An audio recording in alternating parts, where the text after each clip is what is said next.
My name's Paul Armstrong. I teach at Brown, and I teach courses on the novel and the modern period and literary interpretation. One of my favorite books in the world, and that I love to teach, is Henry James's novel *Portrait of a Lady*.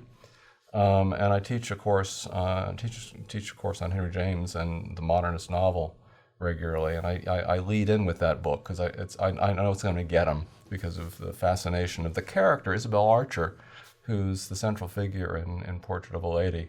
And this is another book that I think, and I tell my students that it'll be with them in different ways throughout their entire lives because of the kinds of issues that Isabel confronts. And James was fascinated with her because she was an American girl who was impatient with the limitations of her life in Albany, New York, goes to Europe and has a sense of infinite sudden possibility opened up to her, but finds that infinite horizons without a particular commitment are not all that gratifying.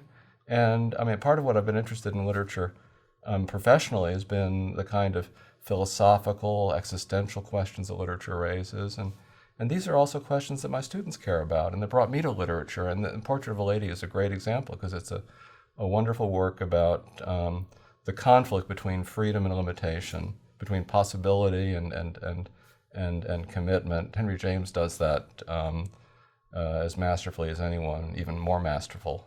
But I've talked to a lot of very successful people in a variety of walks of life, executives, business people, people in the entertainment industry, who were English majors, who will look back at the English courses they took and said, these were the courses that mattered most to me, because I learned how to think and think critically about questions to which there are no easy answers. But they'll rise farther in their profession from the kind of skills they get being able to interpret difficult situations with complexity and sensitivity and being articulate about them in ways that they wouldn't if they went into a more seemingly practical major.